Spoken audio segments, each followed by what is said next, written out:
My 45F daughter, 15F, suffers from severe social anxiety. It is incredibly crippling and has prevented her from many extracurriculars and even her education over the years. I left my job 5 years ago to start homeschooling her and have since put her in therapy. The therapist and I have been working on getting her into school more and more for the past year and a half. This is all to say, I am not trying to shame my daughter for her social anxiety at all. It is a debilitating thing to live with and I can see that firsthand. Last month the therapist recommended getting a service dog for my daughter in order to be able to help her navigate public settings better. Despite thinking this was a huge responsibility, I did see the excitement on my daughter's face. She really wanted a dog and seemed determined to continue her progress with the help of an animal. I was initially on board with this and started the necessary research required. However, a few weeks ago I left my daughter with my sister-in-law for a few days because my mother was sick and I needed to visit her a few hours away and my husband was on a work trip. The plan was for my Sil to continue her homeschooling for as many hours as she could manage, but instead I got a call from her 2 days in demanding I take my daughter back home. I came to find out that my sister-in-law had to leave the house for a few hours and asked my daughter to take care of her senior dog. This dog is very old and small. She was adopted just over a year ago, so she's still a bit weary of people. My daughter, in an attempt to recreate some stupid online video, took this senior dog to the roof of the house and left her there. The poor thing was so scared she shit herself on the roof, shaking, while my daughter filmed. Of course this didn't go to plan and the dog ended up falling off the roof and into the swimming pool out of sheer luck. However, due to her age and size the dog ended up breaking a few ribs in her paw. When I heard this I was absolutely livid. I confronted my daughter immediately and she admitted to wanting to recreate a video she saw online. She then proceeded to use a defense that went along the lines of that dog is old. If it were younger then nothing would have happened. She also mentioned how she didn't really think what she did was that bad because it's an unloved shelter dog with no real value like a service dog or newborn puppy. I was very upset to hear these words coming out of my daughter's mouth. I have no idea where she learned this from considering neither me or my husband share these beliefs.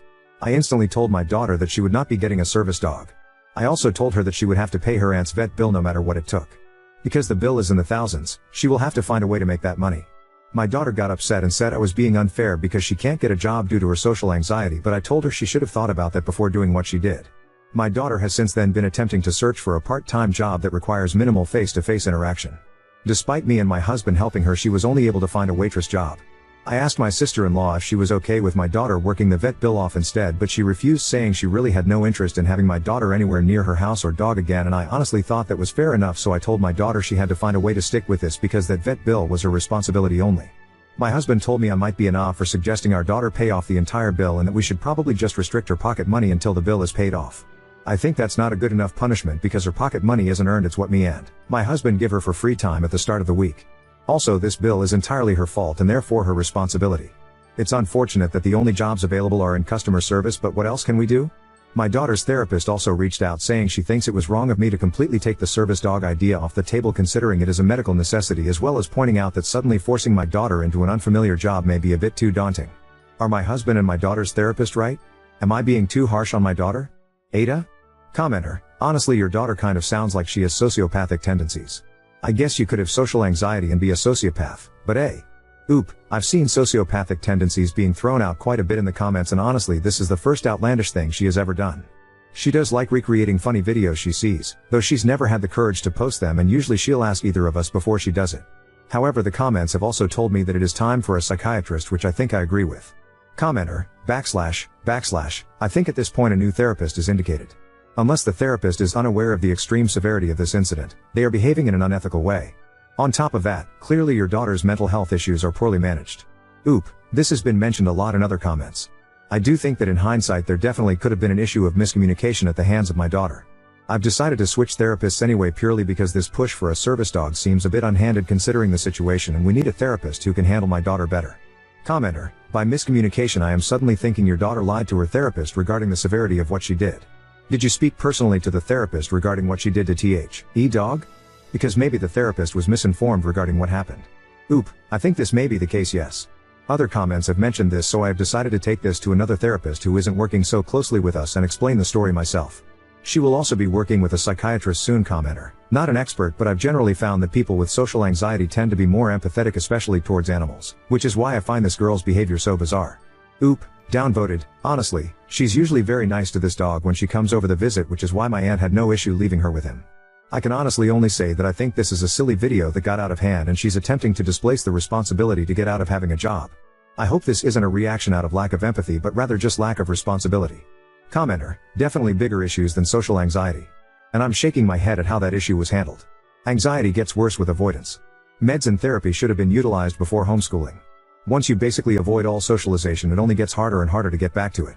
It also sounds like the therapist mentioned the service dog to the daughter first. The parents should have been consulted first, since they need to be okay with a living creature they are responsible for joining their family. Oop, by the age of 9 my daughter had social anxiety so bad the school consistently called us in to pick her up because she had a panic attack. Once she even peed herself in public. She was quite young though. Homeschooling was started at the suggestion of the school guidance counselor, her therapist and the school principal. And yes, the therapist did mention the service dog to my daughter first. I will be having a conversation about this because I don't think it's right to base therapy around the possibility of adding a dog into the M9, especially now. It is not my decision to tell the police, and I won't stand in the way of my SIL if she chooses to do so. As for the payment, my husband has already suggested just paying the money back. If the payments are slow, then yes, I will pay my SIL back and then direct my daughter's paychecks elsewhere. However, I do think this is ultimately a decision my SIL should make on how the money should be handled, and so far she hasn't made any objections to my daughter paying it directly to her. As for the psychiatric evaluation, I already agree that this might be needed after this situation. Commenter, a psychiatric evaluation might be needed? My not the comment is slowly changing after reading with your comments. Oop, I'm absolutely heartbroken reading these comments, yes, but I'm not attempting to diminish the situation. Something absolutely needs to be done, yes. When I say the word might, I am not implying that nothing should be done about this. I am instead wondering if psychiatric evaluation is far enough, or if she should be put in a facility straight away where they'll evaluate her and she'll live for some time. Commenter, she's been homeschooled for 5 years due to mental health, but she hasn't seen a psychiatrist? Are you serious? Oop, she's been to a range of psychologists, all of whom have come to the same conclusion of severe anxiety. No one has referred us to a psychiatrist. We have just been told to use therapy, treatment and anxiety medication. Editors note this has caused some confusion, but general practitioners or family doctors can prescribe anxiety medication in some places, including the US. Commenter, no, you utter idiot. Why the fuck are you punishing your SIL by making her wait potentially years to be paid back the thousands? If I were your SIL and considering going to the police, the fact that you haven't paid me means I'm running to the police. Oop, I'm not attempting to punish my sister-in-law at all. This is something I have discussed with her, and she says she would like the money in hand from my daughter with an apology with every single paycheck. I have not asked my SIL to forgive my daughter and would never do so. Commenter, okay, so this is genuinely horrifying, and I feel like you aren't horrified enough. / oop, aren't horrified enough? Are you kidding? I didn't come to Reddit to slander my daughter. I'm not going to sit here and talk about all the ways I think she's a horrible human for what she's done just so people think I'm horrified enough. Yes, I am terrified that this is something she cannot come back from because of her lack of remorse. I am angry, upset and disappointed. All my other comments have indicated to agreeing with her having bigger problems than just social anxiety. Yes, more steps for her mental well-being will be taken, not just the punishment. I'm just trying my best given the situation. Commenter, do you think she has just been manipulating you, and maybe her anxiety is really just no compassion or empathy and she just doesn't want to deal with the real world because you coddle her so much? Oop, what a diagnosis to make, thank you. While this is worrying, I'm not ready to dismiss the last 6 years of work we have all put into her well-being. What I am going to do is take her to a psychiatrist who will be the judge of this because, like everyone here, I suspect this goes deeper than just anxiety. As for the coddling, which is a comment I've seen a lot on here, I'd like to see you raise a child with severe social anxiety. We took her to multiple psychologists, all of whom suggested therapy and anxiety medication. That's it. Homeschooling was done at the recommendation of the school guidance counselor, principal and therapists who said it may be for the best for now. In what way have I shown that I don't discipline my daughter? That I coddle her? Has anything in these comments been an attempt for me to defend her action? Having never raised a child with severe mental illness, I'm navigating this the best I can, but yes, thank you for your judgment that I coddle her. Thank you for being there for the past 15 years of her life so you know everything about how I've been trying to raise her. Oop, what makes you think we aren't trying to put her into uncomfortable situations? My original post says we're working into getting her into school. The plan was to have her in college full time. I also didn't raise her to be an animal abuser. Also, I'm getting a bit tired of people comparing mental health issues. That will never be okay. I'm glad that worked for you. My daughter was practically born with severe social anxiety. By the age of 8 she was peeing herself at school almost every day. She was crying, vomiting. We were getting phoned in by teachers almost every day. I'm sorry for what you experienced, but it's nowhere near the same for a little girl. Was I supposed to get her a job at the age of 10? We tried forcing her into school, we tried just a few days a week, we tried leaving her at school and refusing to pick her up when she pissed or vomited and just sent her with spare clothes. This went on for 4 years. It didn't work. You have no idea how hard this has been. My original post literally says I will make her work whatever job she gets, which is a waitress job in this case. I am not coddling her. Update 1. Shout out to the person who'd me to tell me to kill myself and my family. I would like everyone to know that I read almost every single comment, even if I didn't reply to all of them. Also to clarify, when I said a service animal I was told that we would be able to get one to alert my daughter of panic attacks and help calm her down. However, after now speaking to other resources, we were explained that what the therapist was talking about was an ESA, editor's note emotional support animal. Apologies for any confusion, this is new to me. And yes, where we live in America, psychologists can prescribe simple anxiety meds. And also yes, I obviously took away my daughter's phone and laptop after this. She's only allowed what she needs to complete her studies. On to the update, there was also a lot of helpful advice and support, so I do feel like I owe you guys an update. My husband have been fighting for weeks now on how to handle this. We did end up taking her to a psychiatrist and she was diagnosed severe social anxiety, as before, and also bipolar.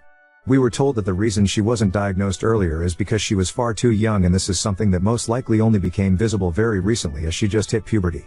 So no, my daughter is not a sociopath, sorry to disappoint. And yes, we were told to continue homeschooling as it's too late to put her in a school where everyone has already developed their own friendship groups, etc., etc.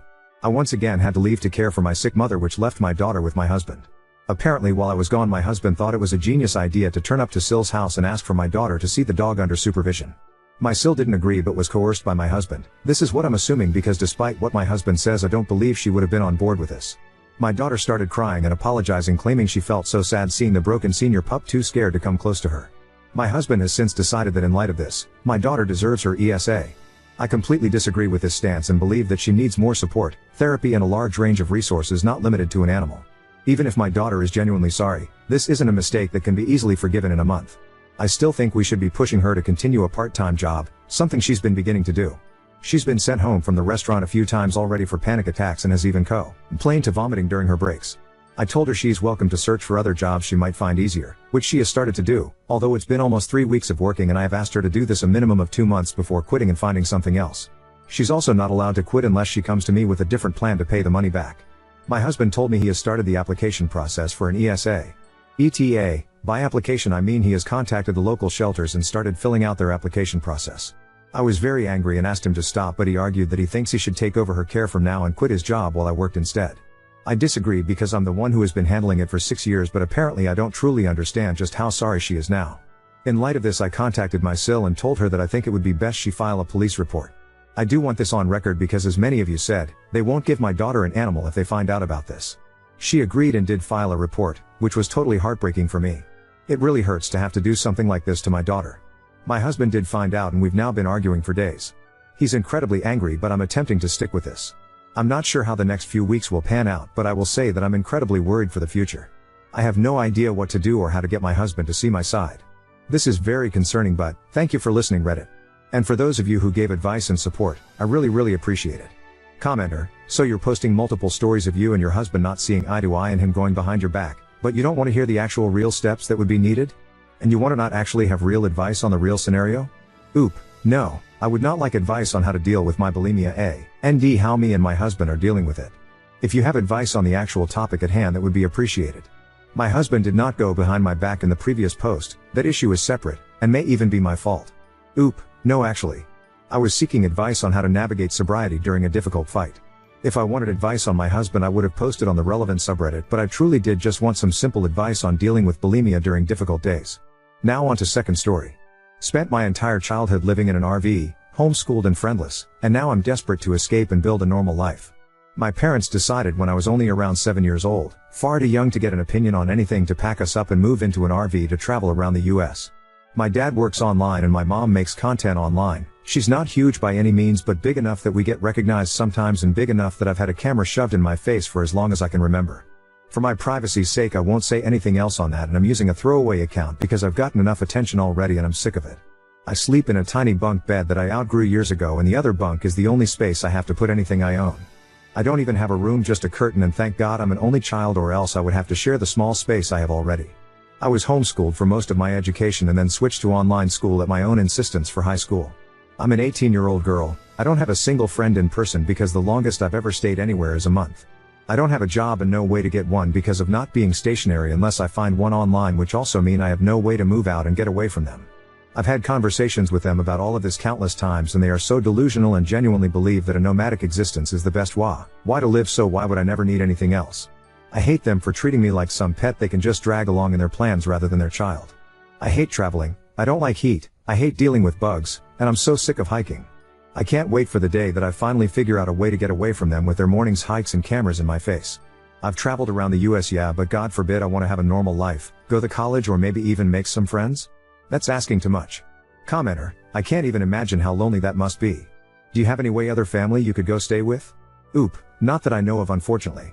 Currently my plan is to try to figure out some making sort of income online and save up so I can get an apartment, and I'm talking with someone I've known online for a long time about maybe being roommates to help with costs for both of us. Commenter, going to college is perhaps the easiest way out, but maybe not the cheapest. However, certainly a good step forward, for multiple reasons. Oop, I'm definitely looking into it, but I'm worried about it because with the way I was homeschooled, I was very behind academically and struggled a lot in high school. I was just happy I was able to do an actual online high school program rather than homeschooling. Commenter, ironically, if you were to start creating content about getting away from your hipster parents, you'd probably gain a lot of attention. Oop, honestly I've considered it just for the purpose of spreading awareness, but it didn't seem smart to me for a few reasons. Firstly, it didn't seem like a long-term solution. I don't think the content would be all that interesting once my story is told. There isn't any other real content there. There is only so many times you can talk about the same thing without it getting repetitive and boring people. Plus I would have to be in a stable position enough to feel comfortable talking about it and have an out just in case things went sideways.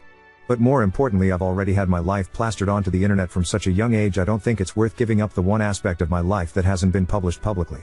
Update 1. Hello, barely over a week ago I made a post talking about my very negative experience living in an RV with my parents for around 10 years now. Despite it being such a short time since I've posted it, a lot has changed for me since then. I don't know how many people here would be interested in an update on my situation, but I know quite a few people were very concerned and would probably appreciate an update, so here it is. Also, fair warning, this is a fairly lengthy post. I have a tendency to ramble, so there is sort of a TLDR at the end. I had a lot of people give me really helpful advice, resources, as well as even offers to try to help personally, some being questionable admittedly, but a majority being genuinely concerned, wanting to try to help, and I very much appreciate that. It was slightly overwhelming, to be honest, and I ended up not responding to a lot of people, so you'll all have to forgive me for that. But even if I didn't respond much, I've been doing research on a lot of the information people gave me.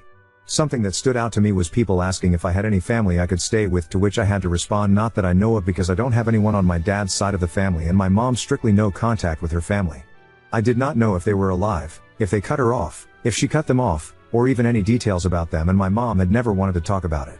What information I did have was my mom's maiden name, which is pretty uncommon, and where she was born, which in terms of trying to find family can actually get you surprisingly far, I've come to realize. I've always had a slight hatred for the internet because I never had any choice in my life being public knowledge, and I know that once something is out there, it's out there, but for the first time I'm actually really grateful for the internet. I was able to find some information on my mother's side of the family, and specifically was able to find my grandma's Facebook account, though it did take me some effort. After a lot of stressing on how to approach messaging her, if I even should, as well as potential outcomes, I messaged her explaining my mom's life, who I was, and my situation. I won't go into details onto why my grandma and my mom are no contact, because that is not my story to share, but my grandma was appalled that she has a granddaughter she didn't even know about, and even more so the way in which her daughter raised me. I found out I have an aunt and an uncle, both of which my grandma told them about me and my situation. I've been in pretty much constant contact with all of them since just learning about each other. All of them want to help me get out of this living situation with my parents, and luckily with me being 18 now, it's actually possible.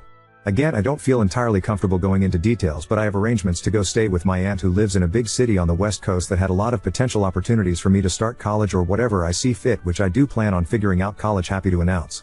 My uncle has kids, but my aunt lives on her own and has a spare bedroom which she has no problem letting me stay in for as long as necessary. I have a train ticket scheduled and purchased by my aunt and enough money to get to the station.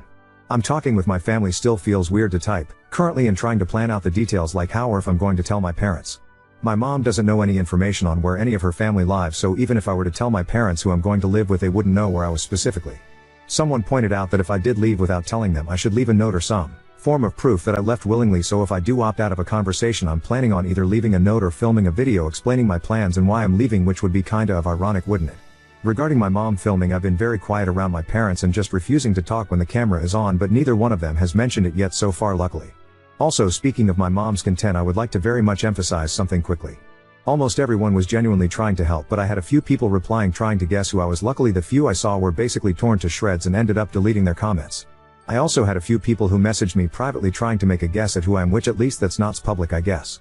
Although I can understand being curious, I posted anonymously with very little personal information for a reason.